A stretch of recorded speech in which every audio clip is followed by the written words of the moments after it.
Olá, tudo bem? Bem-vindo ao nosso Café com Ações. Saúde a todos. Café com Ações é um giro de notícias, informações, conteúdos sobre Bolsa de Valores, economia e investimentos. Aqui a gente procura separar o joio do trigo e focar a nossa atenção em informações, em fatos que possam fazer algum sentido, ter alguma utilidade do ponto de vista das nossas estratégias enquanto investidores. Essa é a ideia básica deste canal. No dia de ontem falamos de que a área técnica da Anatel terminou um relatório sobre a análise com relação à venda da Oi Móvel. E esse relatório da área técnica da Anatel recomenda a aprovação da venda da Oi Móvel por 16,5 bilhões para as empresas Claro, Vivo e TIM. E chama a atenção, do ponto de vista do relatório, de que os técnicos da Anatel reconhecem que essa venda, essa transação será benéfica. Benéfica para o setor de telecom no Brasil, será benéfica para o consumidor, que vai proporcionar melhores condições de competição, de modernização de infraestrutura, de serviços, e que tudo isso vai trazer ganhos para o consumidor. E por isso recomendou ao Conselho da Anatel a aprovação da venda da Oi Móvel. Então, alguns ajustes foram vamos dizer assim, colocados pela área técnica. E que ajustes foram esses? Em síntese, nada que prejudique a operação, nada que inviabilize a operação. Esses ajustes pontuais eram esperados por parte dos envolvidos na transação, né? A análise da área técnica, ela diz que os impactos sobre o mercado varejista serão mínimos, podendo inclusive levar à redução de preços e também à melhoria dos serviços, uma vez que a empresa tem infraestrutura móvel hoje deficitária, no caso da Oi, né? No entanto, considera-se que, diante da complexidade da operação, diante de questões relacionadas à concentração de mercado, eles recomendaram que a venda seja aprovada, mas que alguns ajustes, algumas condicionantes sejam verificadas pelas empresas que vão adquirir a Oi Móvel, no caso aí a Claro, a TIM e a Vivo, né? E que condicionantes foram essas? Basicamente o seguinte, eles no relatório eles declararam o seguinte: apresentar ofertas de referência no mercado relevante de roaming nacional com o objetivo de atender prestadores de pequeno porte. As empresas também deverão preservar as condições de contratos de roaming nacional vigentes na Oi Móvel. Deverão fazer atendimento isonômico e não discriminatório de usuários visitantes, de autorizadas de serviço móvel pessoal, autorizadas do SMP por meio de rede virtual e credenciados de rede virtual. Orientar os preços aos resultados do modelo de custos, mantida a possibilidade de estabelecimento de faixas de preço por quantidade e prazo de contratação. Eliminar a distinção de tratamento técnico ou comercial para regiões objeto de metas de cobertura controladas com o poder concedente. Extinguir condições de exclusividade, preferência ou restrições injustificadas ao direito de contratar o roaming nacional. Além disso, Claro, TIM e Vivo deverão enviar à Anatel oferta de referência para exploração do serviço móvel pessoal por MVNO autorizada ou credenciada. As ofertas deverão ter condições justas, razoáveis e não discriminatórias de contratação. Deverão conter serviços de voz, dados e mensagens em todas as tecnologias disponíveis, inclusive para dispositivos de comunicação máquina a máquina e internet das coisas. E finalizando, a equipe técnica da Anatel diz que as operadoras deverão elaborar e tornar públicos planos de compromissos voluntários de efetiva utilização do espectro autorizado à adquirida. Os planos devem prever, por um horizonte de até 24 meses, a cobertura e efetiva utilização do espectro autorizado a compradoras em condições de atual ociosidade no seu emprego. Para as áreas geográficas não contempladas no plano, restará superada a etapa de coordenação necessária à exploração industrial do espectro ocioso a qualquer interessado nos termos da regulamentação. E os planos devem ainda contemplar manual técnico e operacional submetido à homologação da superintendência responsável pela gestão do espectro, a serem seguidas pelos interessados na exploração industrial com vistas a prevenir interferências prejudiciais. Bom, essas são as condicionantes. A gente tem aí o caminho, vamos dizer, aberto para a aprovação. O que aguardar agora? Nós fizemos um vídeo hoje no canal Viver de Renda, não sei se vocês assistiram, se não, dá uma olhada lá. A gente tem um horizonte aí temporal do que a gente acredita que acontecerá, tanto em relação à Anatel como em relação ao CAD. Então, dá uma olhada no vídeo do canal de Viver de Renda, que você vai ver um pouco dessa análise temporal que a gente fez, certo? Uma outra informação, o fim de semana, na sexta-feira, nós tivemos um pronunciamento do conselheiro da Anatel, né, o Moisés Moreira, ele dizendo que ele aguardava a publicação dos decretos. Isso foi na quinta-feira, que ele aguardava a publicação dos decretos solicitados ao Ministério das Comunicações com relação ao edital do 5G. Né? Um decreto é o que flexibiliza a entrada de outras empresas, além da Telebrás, na construção de rede privativa, e o outro estabelece especificações de governança para o Programa Amazônia Integrada e Sustentável. Esses textos eles foram trabalhados em conjunto com o gabinete do conselheiro Moisés Moreira, que tinha pedido vista na votação do edital na última segunda-feira, dia 13. Né?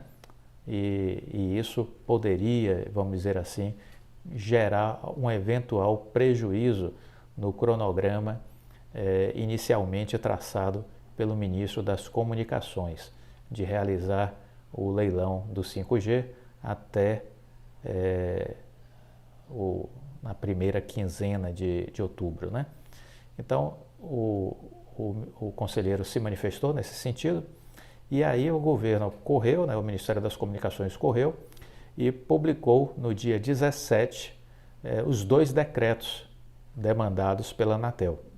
Então, foi publicado no dia 17 os decretos que regulamentam a rede privativa do governo e o Programa Amazônia Integrada Sustentável. Com essa iniciativa, o Ministério das Comunicações espera recolocar o leilão do 5G na pauta da Anatel, para que ele ocorra o mais rapidamente possível. Né?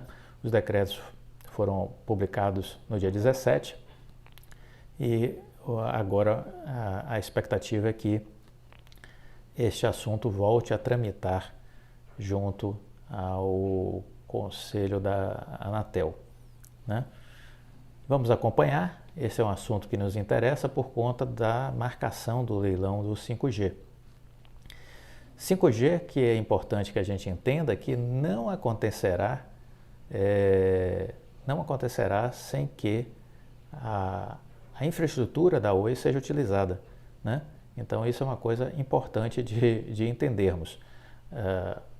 A Oi pode até não estar participando do leilão do 5G, isso a priori com relação ao que o próprio CEO da Oi tem dito, né? No primeiro momento não há expectativa de participação da Oi nesse leilão do 5G. Eventualmente pode acontecer alguma coisa na faixa que faça sentido para a fibra ótica, né? Mas a priori não há uma ideia pré-determinada de participação. Mas de qualquer sorte, o próprio CEO Rodrigo Abreu já disse que não há como ter 5G funcionando no Brasil sem a infraestrutura da Oi. Então, a fibra ótica da Oi, presente em boa parte do país, 400 mil quilômetros de fibra, ela é fundamental para que as antenas de 5G sejam conectadas. Então, essa fibra da Oi ela é essencial. Não dá para pensar em 5G sem Oi. Então isso tudo é uma geração de receita adicional, né, que vai estar sendo estruturada dentro do planejamento da Oi a partir do momento que o 5G estiver aprovado. Então esse sim é um assunto que nos interessa, que a gente deve acompanhar. Além disso, a Anatel e CADE haviam dito que a decisão final com relação à venda da Oi Móvel estaria pautada para após o leilão do 5G. Nós entendemos que a decisão da Anatel provavelmente acontecerá até meio que de forma muito casada com o leilão, do ponto de vista de datas, né? É possível que a Anatel esteja se manifestando até um pouco antes do leilão do 5G ou um pouco depois do leilão do 5G, e o CADE, na sequência, a gente vai estar vendo aí uma manifestação. Tem um vídeo hoje, eu já falei, que eu trato dessa questão temporal, quais são os cenários que eu estou trabalhando no canal Viver de Renda com relação a esses prazos. Então é importante acompanhar. Mas nada fora do planejado, né? Então, quem acompanha o Viver de Renda vem desde o ano passado entendendo o que se esperava com relação à Anatel, com relação à CADE, né? E agora vamos acompanhando também o 5G, porque o 5G é algo que vai trazer receitas adicionais para a Oi, sem sombra de dúvida, e que não estão hoje dimensionadas no planejamento da Oi, não estão dimensionadas. Então isso é mais uma receita que a gente precisa estar acompanhando e entendendo que ela representa mais um ganho, né? Por fim, queria destacar que essa semana é uma semana que está, vamos dizer assim, sendo um noticiário negativo, vamos dizer assim, por conta de ajustes no mercado de construção da China, né? Mas lembremos sempre que a China é um país que possui um governo centralizado, né? Centralizador e centralizado. Então, ali todas as questões são muito ajustadas pela força do governo. Então, a gente não espera que haja um problema na China e que o governo deixe que isso resulte numa grave crise. Absolutamente. O sistema chinês ele é totalmente controlado pela força do seu governo. Essa é uma questão que eu enxergo como temporária, essa questão chinesa, e que tende a se resolver em algumas semanas, em algum período de tempo. De novo, nós temos sempre o curto e o longo prazo. Não queira ser investidor de curto prazo, seja sempre investidor de longo prazo. Porque no curto prazo predominam as volatilidades, os ruídos, os barulhos, né, que distorcem o valor das empresas e com isso seus preços caem, porque distorceu o valor. Por outro lado, no longo prazo, esses ruídos vão sumindo e predomina o quê? Predomina o valor efetivo da empresa. É isso que predomina no longo prazo. Então a gente tem que entender isso. Quer investir na bolsa? Entenda isso. Sem esse entendimento, você será presa fácil dos especuladores e desses movimentos corretivos, porque o pânico muitas vezes vai dominar os mercados e esse pânico nos leva a decisões irracionais. Então, o bom investidor é aquele que tem a mente muito bem estruturada e arrumada para ter o controle de suas emoções e seguir em tranquilidade, ainda que por alguns momentos, por alguns dias, semanas ou até meses, as águas sejam mais revoltas, né? Mas é importante saber para onde você está indo. Isso que é fundamental para o investidor ter sucesso.